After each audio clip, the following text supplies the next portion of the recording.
Sa ngalan ng Ama, ng Anak, at ng Espiritu Santo. Amen. Sumainyo ang Panginoon. At sumaiyo rin. Mga minamahal na kaibigan, tayo po ngayon ay nasa ikatlong araw ng ating Misa de Gallo. Kaya nga po sa umagang ito, ating pong hiling sa Diyos, sa nawa, katulad ni San Jose, ipagkatiwala sa atin ng Diyos ang isang magandang misyon na ipalaganap ang mabuting balita. At upang tayo ay maging marapat gumanap sa banal na pagdiriwang na ito, aminin po natin ang ating mga nagawang pagkakasala.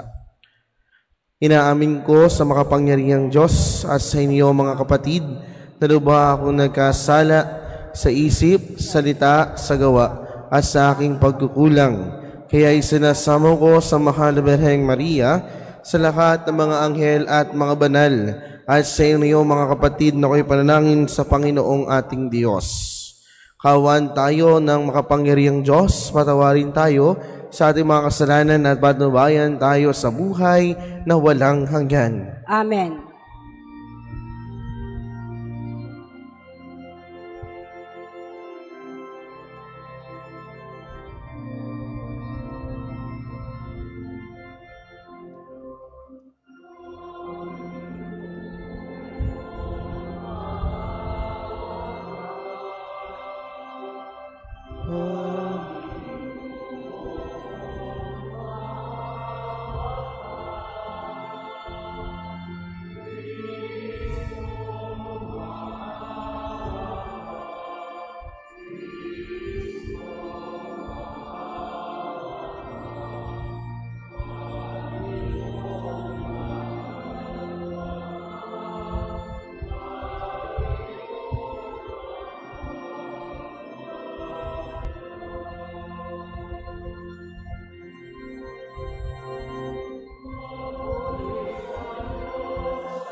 Sa lupa'y kapal.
Manalangin tayo. Ama naming makapangyarihan, kaming naghihirap sa mga lumang pasanin dahil sa pagkakasalang sa aming umalipin ay palayain mo ang pakundangan sa bagong pagsilang na dulot ng iyong anak na aming hinihintay, sapagat siya ang namamagitan kasama ng Espiritu Santo magpasawalang hanggan. Amen. Ang lahat po ay magsiupo.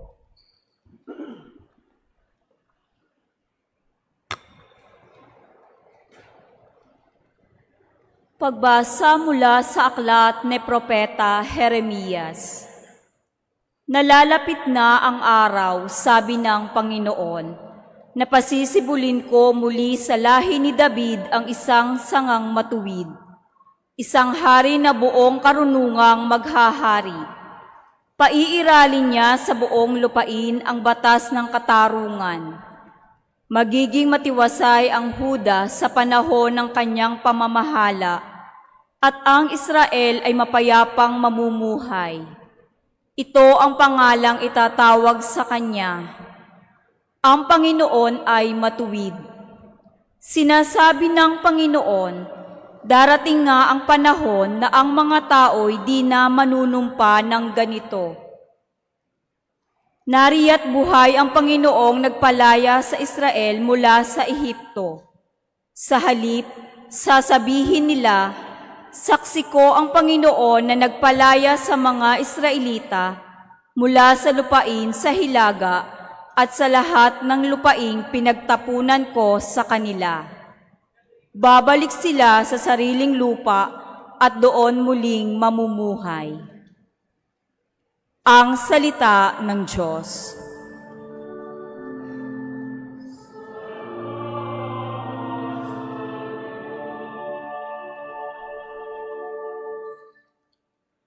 Mabubuhay siyang marangal at sasagana kailanman. Mabubuhay siyang marangal at sasagana kailanman. Turuan mo yaong haring humatol ng katwiran. Sa taglay mong katarungan, O Diyos, siya'y bahaginan, upang siya'y maging tapat mamahala sa iyong bayan, at pati sa mahihirap maging tapat siyang tunay. Mabubuhay siyang marangal at sasagana kailanman. Kanya namang ililigtas ang sinumang tumatawag, lalo yaong nalimot na mga taong mahihirap. Sa ganitong mga tao siya'y lubhang nahahabag, sa kanila tumutulong upang sila ay maligtas. Mabubuhay siyang marangal at sasagana kailanman. Ang poong Diyos ng Israel purihin ng taong madla. Ang kahangahangang bagay tanging siya ang may gawa. Ang dakilang ngalan niya ay purihin kailanman, at siya ay dakilain nitong buong sanlibutan. Amen. Amen. Mabubuhay siyang marangal at sasagana kailanman. Ang lahat po ay magsitayo.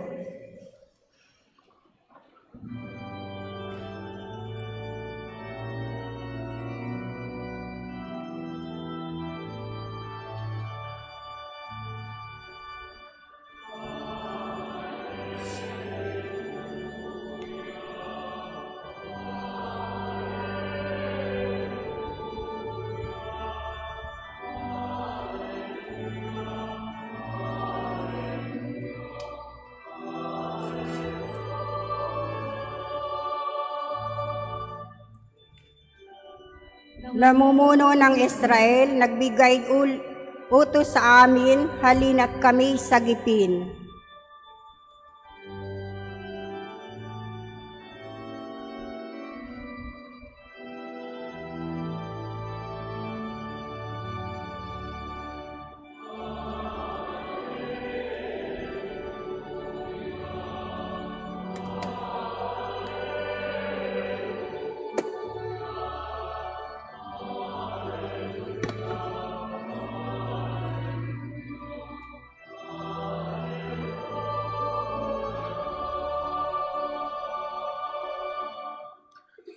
Sumainyo ang Panginoon At sumaiyo rin. ang mabuting balita ng Panginoon ayon kay San Mateo. Papuri sa iyo, Panginoon.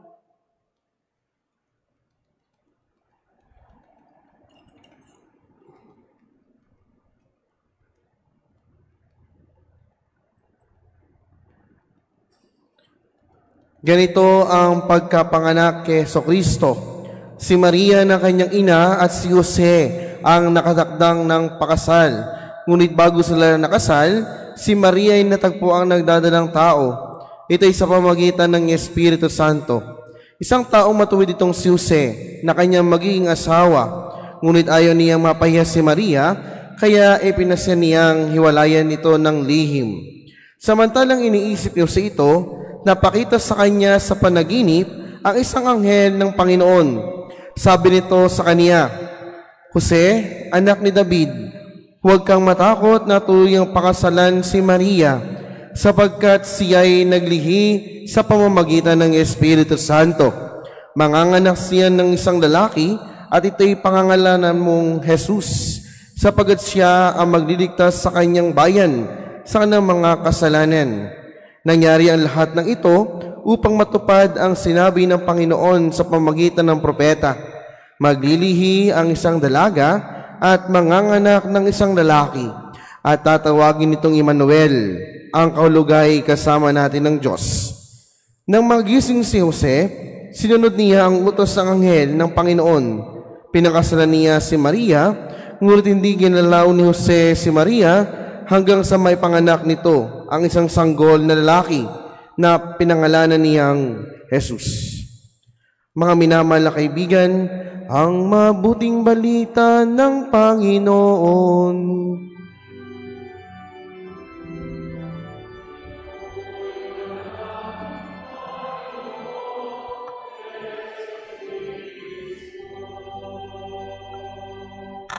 Ang lahat po ay magsiupo. Magandang umaga po sa ating lahat. Magandang umaga po, Father. Napaka-importante po ng role ng isang tatay sa tahanan. Dahil alam natin na ang tatay ay nagbibigay sa atin ng mga bagay. Katulad ng pagkain, siya po isang provider. Kaya nga isa sa pinaka-importante, ang tatay sa tahanan. Isa siyang haligi ng tahanan. Kaya talagang napaka-importante niya sa ating buhay. Kaya nga mga minamahal na kapatid, nabanggit ko po ang bagay na ito dahil ngayon pong umaga, binibigyan din o importansya si Jose sa ating buhay pananampalataya. Sabi nga ng mga nag-aaral ng kasulatan, wala po masyadong natala sa buhay ni Jose. At sa ganitong pagkakataon lamang nating napapakinggan ang special role ni Jose. Kaya nga mga minamahal na kapatid, si Jose ay may malaking role sa ating pananampalataya dahil siya ang kinikilalang ama ni Jesus dito sa lupa. Kaya nga isa siya sa haligi ng buhay ni Jesus, isang ama na handang magpakaama para kay Jesus. Kaya nga po mga minamahal na kaibigan, sa ganitong diwa, tignan natin ang 4 na puntos sa pagninilay sa buhay ni Jose. Sa kanyang pinakitang halimbawa sa pagiging ama ni Jesus at sa pagiging ama o isa sa haligi ng ating pananampalatayang Kristiyano. Siguro the first point of our reflection na ipinakita ni Jose, Joseph is a just man. Si Jose ay matuwid na tao.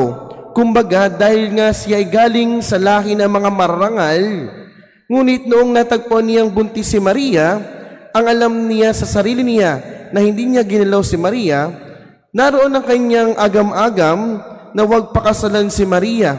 Dahil sa tradisyon noong una, kapag natagpuan na buntis ang babae na hindi pa napapakasal, maaaring ipapatay siya.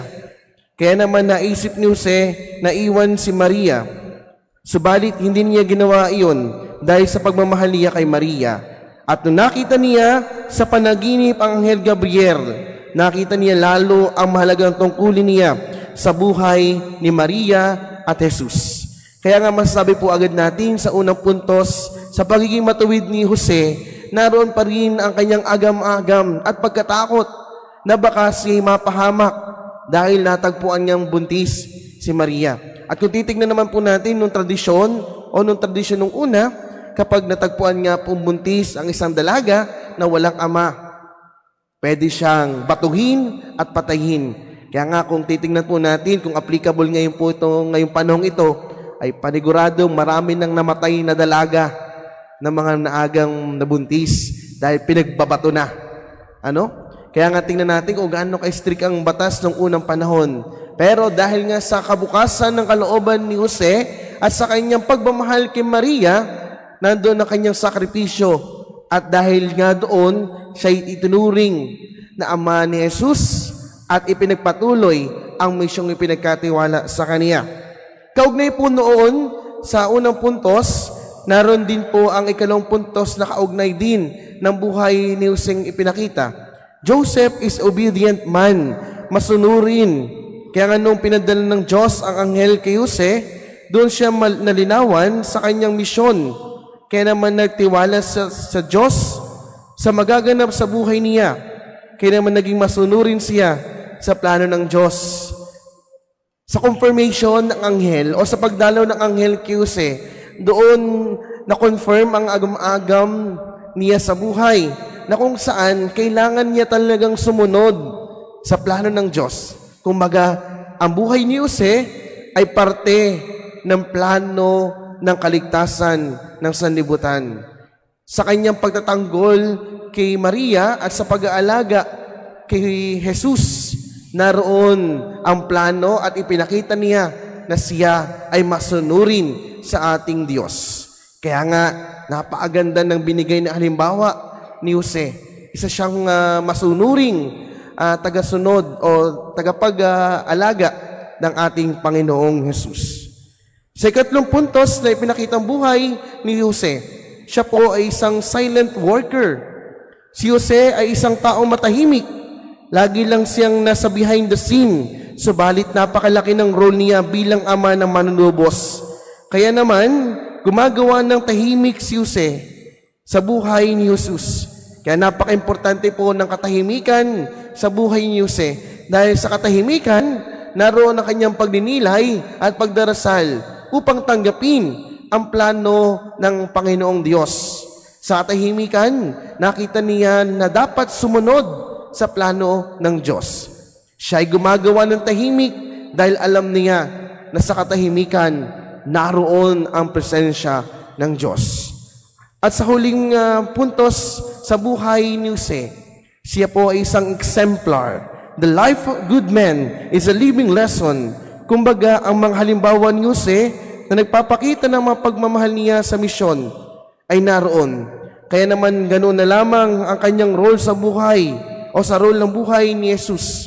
Sa kanyang simpleng paggawa at pagkilos, nakita ng Diyos ang kanyang pananampalataya.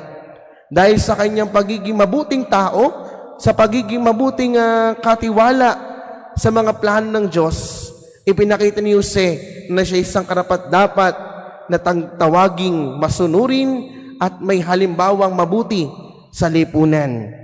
Kaya nga po mga makapatid sa pananampalataya, ito ang pinakitang halimbawa ni Jose sa buhay pananampalataya. At sa ating pong patuloy na pagninilay, maaari nating gamitin ang mga bagay na ito.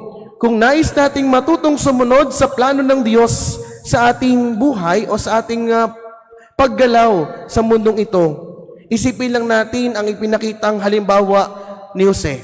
Ang 4 na letra sa pangalan ni Jose ay nagpapakita sa plano ng Diyos sa bawat isa.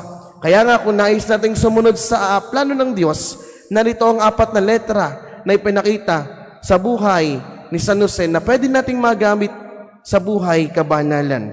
Una, just man, maging matuwid in terms in our faith, maging tagapagtanggol ng pananampalataya, be a defender of faith, dahil tayo bilang binyagan ay inaasahan na maging tagapagtanggol. Kung iisipin natin, ito'y ugali ng isang ama, handang ipagtanggol ng kanyang anak, at sana ganun din tayo, ganun din ang ating puso, na handang tumanggap sa mga biyaya ng Diyos at handang tanggapin ang pagiging defender ng ating pananampalataya. Sa ating pong buhay, dapat nating ipagtanggol ang ating pananampalataya. Ingatan ang ating pananampalataya, mahalin ang ating pananampalataya, dahil ito'y pinagkatiwala sa bawat isa sa atin. Nung tayo'y binyagan, ipinagkatiwala na sa atin ang misyon na ito. Kaya sana, ito'y isang paalala sa atin na tayo bilang Kristiyano ay isang tagapagtanggol ng ating pananampalataya. Sa ikalawa, obedience, kasunuran. Dapat ang bawat isa ay mayroong ganito, pag-uugali. Sabi nga, obey first before complain. At ito'y marahil ang dapat mayroon tayo na sumusunod sa Diyos sa kanyang mga utos upang hindi tayo malaglag sa pagkakasala. Ang tanong na lamang, tayo ba ay nagiging masunurin sa Diyos? Tayo ba ay yung kapag binigyan ng task, ay tayo ba ay sumusunod sa mga bagay na ito? Kaya nga mga minamahal na kaibigan, hindi po masamang sumunod sa Diyos dahil ang taong sumusunod sa Diyos ay hindi napapahamak. Kagaya ng ipinakita ni Jose. Sumunod siya sa plano ng Diyos. Hindi naman siya napahamak bagkus siya ay itananghal pa at naging sikat dahil sa kanyang ginawang kasunuran, naging isa siya sa mga tagapagtanggol ng panampalataya at siya itinanghal bilang isang ama ng ating Panginoong Hesus dito sa lupang ibabaw. Ito isang greatest trophy na tinanggap ni Saint Joseph sa kanyang buhay, ang pagiging ama. Dahil sa kanyang kasunuran, binigyan siya ng pribilehiyo na maging anak, maging ama ng ating Panginoong Hesukristo. Sa ikatlong puntos, silent worker. Tinatawagan po tayo na maging tagapaggawa sa katahimikan. Sabi nga, ang ama pag minsan tahimik, ngunit kung mapapansin natin, gumagawa na yan ng paraan na hindi natin napapansin. Para sa kabubuti ng kanyang pamilya, hindi siya mahilig mag-express ng thoughts, pero pinaparamdam naman niya sa paggawa niya ang pagmamahal. Di ba yan ang personality ng isang ama? At magandang tignan din natin ito sa paggawa ng kabutihan. Hindi na dapat ipaglantaran kung tayo ay gumagawa ng kabutihan sa kapwa, kung tayo ay nagbibigay oras sa ating kapwa. Hindi na natin kailangan i-broadcast ang ginagawa nating kabutihan. Tama na ang ginagawa nating nakabutihan sa katahimikan. Sabi nga sa ginawa ni San Jose, siya'y tumulong sa tahimik na paraan. Kaya sana ganito rin na ating gawin. Tumulong tayo, hindi na kailangan ng recognition, bagkus ang kailangan lamang ay pagpapalang galing sa Diyos. At sa huling punto sa pagninilay, exemplar, huwaran. Sana makita natin ito sa ating buhay. Maging huwaran tayo sa ating kapwa, sa ating paggawa ng mabuti. Hindi man natin pagsigawan ng ating ginagawa, pero sa ating pagkilos, marahil nakikita ito ng ating kapwa. Kaya nga kay gandang pakinggan ng isang tao na tayo binibigyan ng recognition, sasabihin nila, gusto kong maging katulad ng taong ito dahil hindi na kailangan ipagsigawan ang ginagawang kabutihan, bagkus sa kanyang paggawa, nakikita na agad ang kabutihan. At sabi po pa ng isang quotation, your good deeds might seem invisible, but they leave a trail that imprinted on the heart of others. Kaya nga, wag nating isipin na bigyang parangal ang ating sarili, bagkus ang tao na mismo o ang ating kapwa na mismo ang titingin sa ating ginawang kabutihan. Kaya nga mga minamahal na kapatid, sa paghahanda natin sa araw ng Kapaskuhan, tignan natin ang ating sarili kung paano maging huwaran na tao kagaya ni Jose. At kung nais natin magpaka-Jose, tignan natin na naging buhay niya. Si Jose ay isang just man, obedient man, silent worker, and exemplar sa kanyang kapwa. Kaya hilingin natin sa Diyos ang biyaya ng kagaya ni Jose, makasunod tayo sa plano ng Diyos sa atin.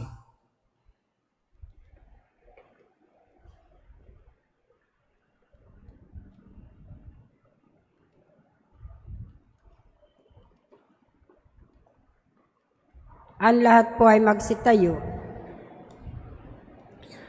Sa pagpapakita ni Jose ng malinis sa pag-ibig kay Maria, nakasama natin ang Diyos bilang Emmanuel. Dumalangin tayo sa Ama upang tayo rin ay pagkalooban ng mamalasakit sa puso para sa ating kapwa. Sa bawat panalangin ang ating itutugon, bigyan mo kami ng pusong mapagmalasakit, O Ama.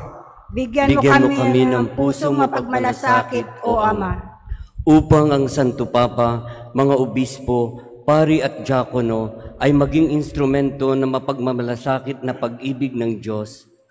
Manalangin tayo sa Panginoon. Bigyan mo kami ng pusong mapagmalasakit, O Ama, Upang ang mga lider ng ating pamayanan ay maging mga pinunong malinis na hangarin sa ating bayan. Manalangin tayo sa Panginoon. bigyan mo kami ng pusong mapagmalasakit, O Ama, Upang ang mga may sakit, nalulumbay at nahihirapan ay makatagpo ng pagmamahal sa kanilang pamilya at kapwa. Manalangin tayo sa Panginoon. bigyan mo kami ng pusong mapagmalasakit, O Ama, Upang ang mga munting sambayanang Kristiyano ay magpamalas ng pagmamahalan sa loob ng kanilang kapitbayanan. Manalangin tayo sa Panginoon. bigyan mo kami ng pusong mapagmalasakit, O Ama, Upang tayong lahat ng mga mananampalataya ay magkaroon ng tunay na malasakit sa ating kapwa. Manalangin tayo sa Panginoon. bigyan mo kami ng pusong mapagmalasakit, O Ama, Para sa tanging intensyon ng sponsor ngayong gabi, si Aneseta Tampan at lahat ng ating hangarin ngayong umaga, manalangin tayo sa Panginoon. bigyan mo kami ng pusong mapagmalasakit, O Ama, Upang ang lahat ng yumaon ay makibahagi sa walang hanggang pag-ibig ng Diyos sa kalangitan, manalangin tayo sa Panginoon. bigyan mo kami ng pusong mapagmalasakit, O Ama, Ama naming mapagmahal, sa iyong pagtawag kina Jose at Maria, ay nakita namin ang iyong dalisay na pag-ibig. Pagkalooban mo kami ng biyaya na magbubusog sa amin na sa kapwa ay maging mapapagmalasakit. Hinihiling namin ito sa pamagitan ni Kristo kasama ng Espiritu Santo, magpasawalang hanggan. Amen. Ang lahat po ay magsiupo. Humanay na po yung mga magsisipag-alay.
Ang lahat po ay magsitayo.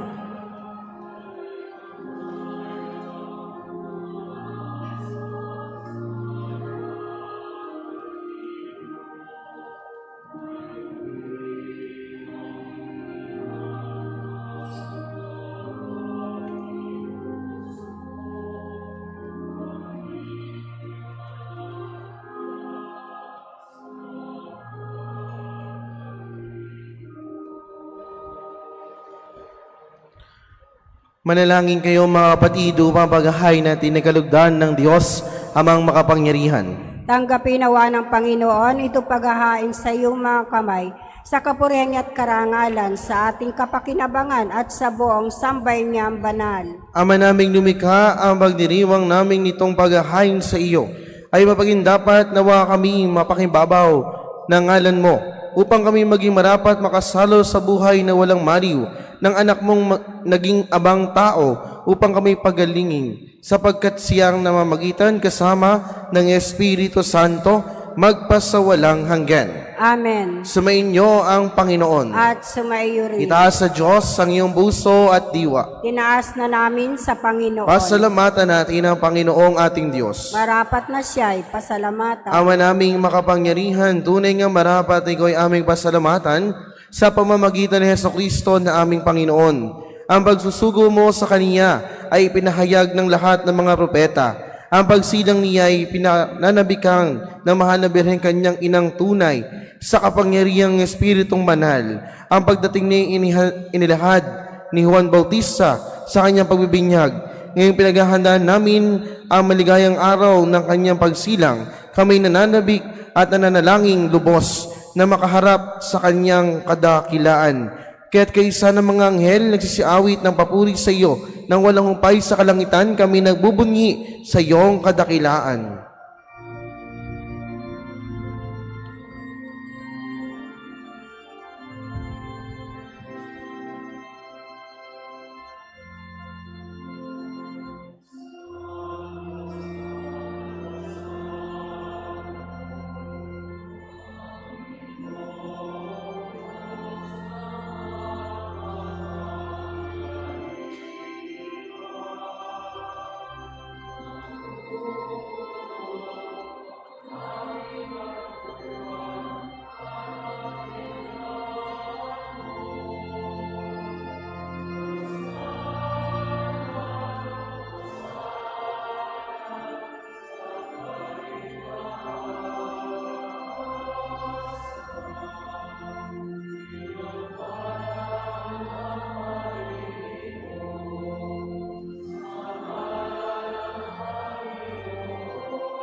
Ang lahat po ay magsiluhod.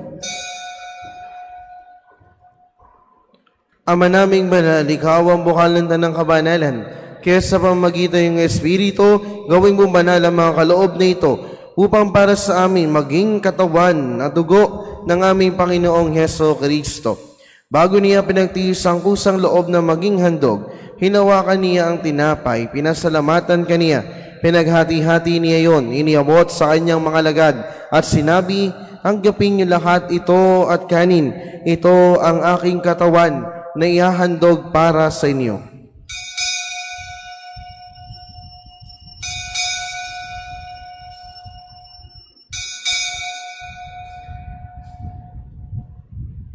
Ngayon din naman na matapos ang hapunan, hinawakan niya ang kanis, muli kaniyang pinasalamatan.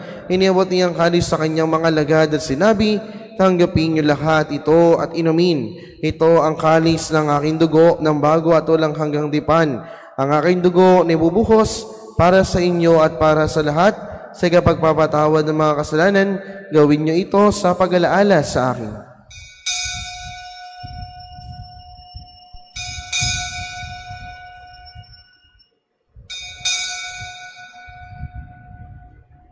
Ipagbunyi natin ang misteryo ng pananampalataya.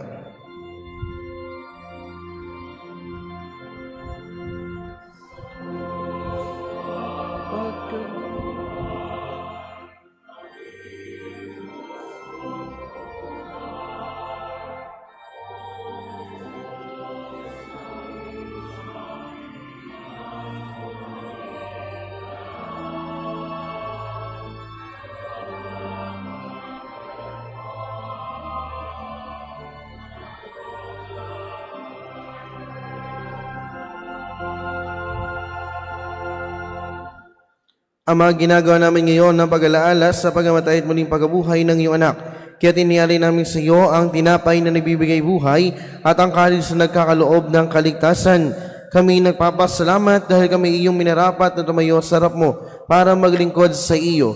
Isinasamo namin kami magkasalo-salo sa katawan dugo ni Kristo ay mabuklod sa pagkakaisa sa pamamagitan ng Espiritu Santo.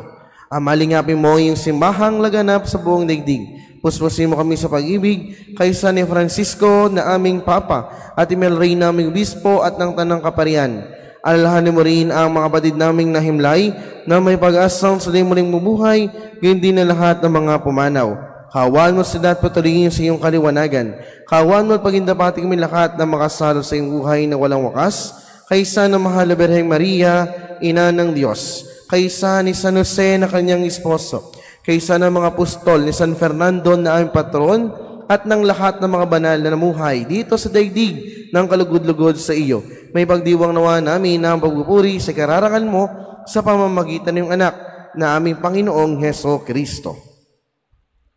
Sa pamamagitan ni Kristo, kasama niya at sa Kanya, ang lahat ng parangal at papuri ay sa iyo, Diyos Amang makapangyarihan, kasama ng Espiritu Santo, magpasawalang hanggan.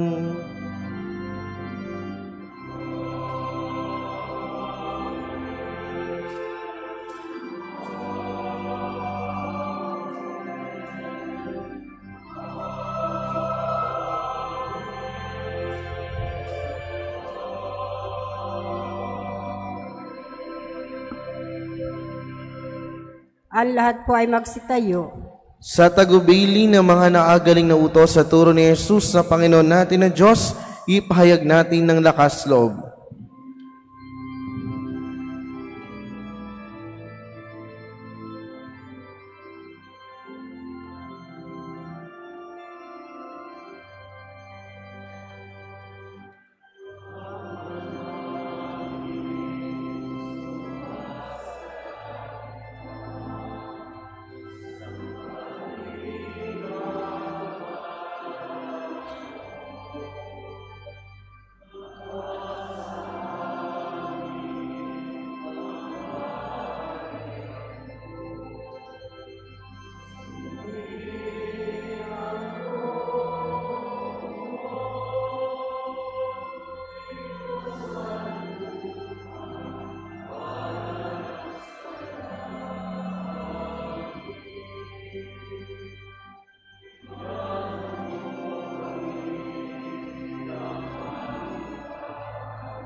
Hinihiling namin kami ang Diyos sa lahat ng masama, pagkalooban ng kapayapaan araw-araw, ilitas sa kasalanan at ilayo sa lahat ng kapahamakan, samantalang aming pinananabikan ang dakilang araw ng pagpapahayag ng tagapagligtas naming si Heso Kristo.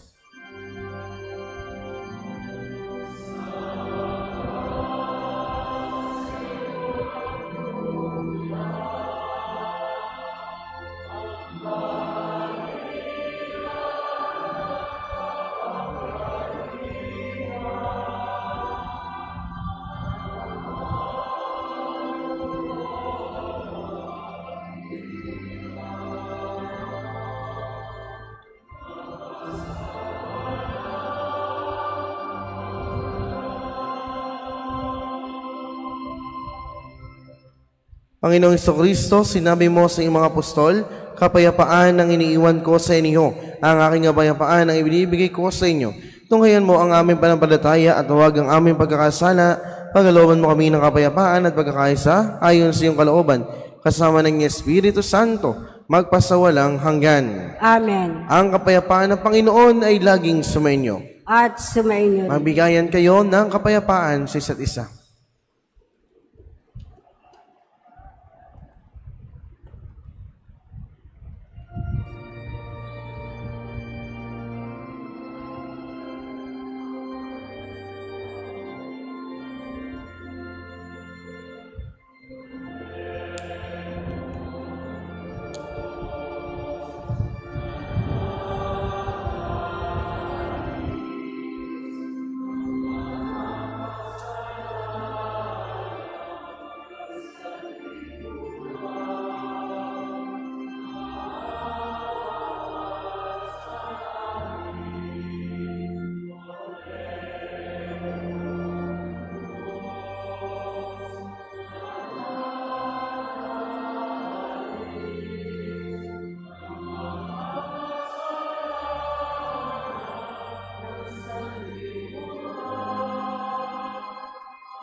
Ang lahat po ay magsiluhod.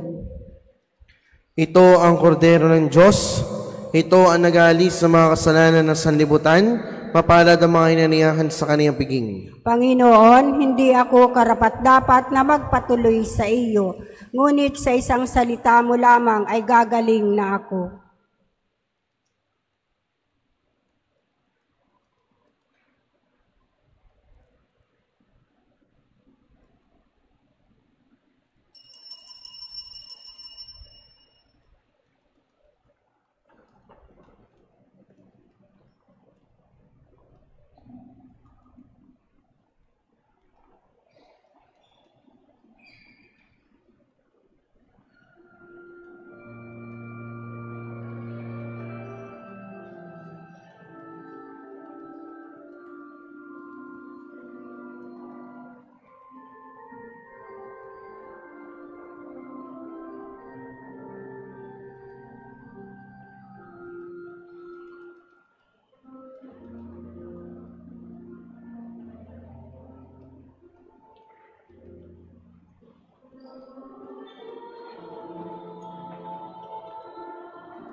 Ang lahat po ay magsitayo. Manalangin tayo. Ama naming mapagmahal, pinapakinabang mo kami sa dakilang pag-ibig mo na aming ipinagdiwang sa banal mong tahanang ito. Mapaghandaan nawa namin sa paraang marangal ang darating na dakilang kapistahan ng aming katubusan sa pamamagitan ni Jesucristo kasama ng Espiritu Santo magpasawalang hanggan. Amen. Sumainyo ang Panginoon At sumainyo rin. at pagpalain kayo ng makapangyarihang Diyos Ama, Anak at Espiritu Santo. Amen. Tapos na ang ating banal na pagdiriwang, humayo kayong mapayapa. Salamat sa Palapakan po Diyos. natin ang Diyos.